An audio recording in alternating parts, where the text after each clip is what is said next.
despite the official measured rate of inflation falling sharply, it looks like Americans just aren't feeling that decline in their everyday lives.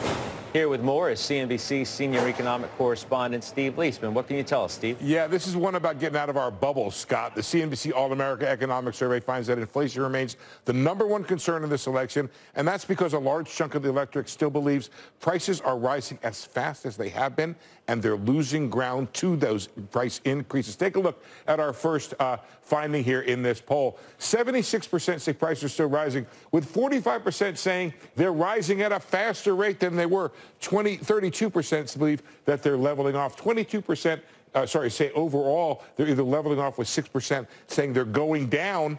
Take a look, though, at the actual inflation numbers that we talk about every day. You can see we peaked at 9.1% in 23, and now, for what it's worth, we're down to 2.4, 2.5% on the inflation numbers.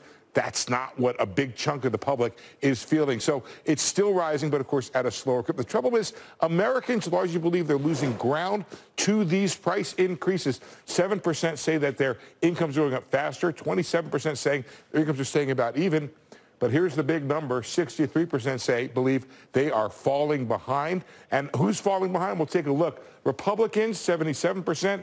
Independents, so I would say this is a big a politically driven number, but the independents are really saying that's true as well, with 45% of Democrats believing they're falling behind. That has a big impact on the outlooks for the economy and the assessment of the economy. 73% say the economy is fair or poor. 26% a little bit better, saying it's excellent or good. But now take a look at what people are saying about their personal financial situation. 48% say it's excellent or good. 51% said fair or poor. We know inflation, Scott, has a lasting economic impact. We might see, come the election a couple days from now, that it also has a political impact. Scott?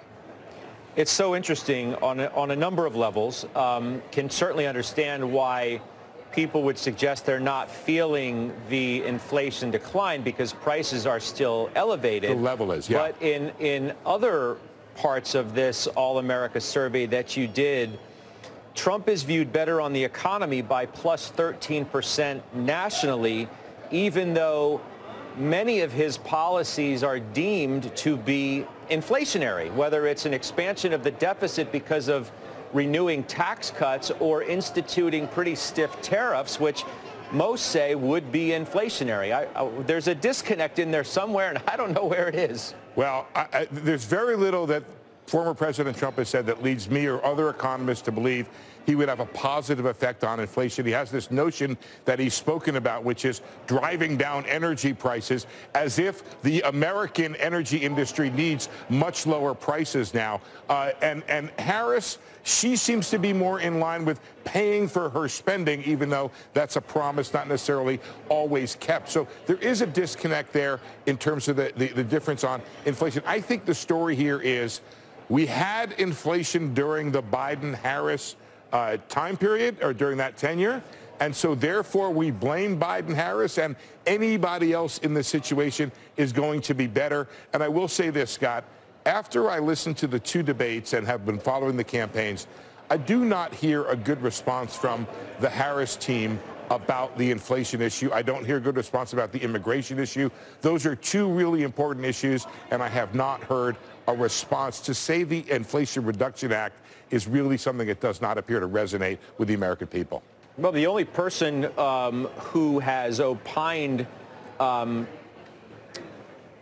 consistently, I'll say, on the issue of inflation is the Fed chair himself, as you know from sitting in the room so many times, who blames it almost squarely on supply chain disruptions from the pandemic. But to your point, certainly one side of the political aisle has had a hard time articulating their own beliefs on why this has all happened. So the actual inflation story is a complicated one that defies, a quick soundbite. It is true that a lot of it was supply side, It is also true we had very easy monetary policy for an extended time period. It is also true that the Biden administration spent a lot into that pandemic, believing that there would be far worse outcomes. That helped fuel it as well. So it's not all Biden, but it's partially Biden. And then they will come forward and say, well, there's the Inflation Reduction Act, which helped in a couple quick areas, but ultimately led to more spending. So it's very hard for them to come forward and say, we addressed inflation very forcefully. Yeah, they did some things, but ultimately it took a long time on the supply side. And now we do see, by the way, real wages catching up. They've been running pretty strong, actually, the last year. Some of the best actual real wage increases in the past 10 years have been in the past year, but that does not seem to be resonating in the results of our survey, Scott. Yeah, really interesting. Thanks for bringing that to us, Steve. Sure. I appreciate it. My That's pleasure. Steve Liesman joining us.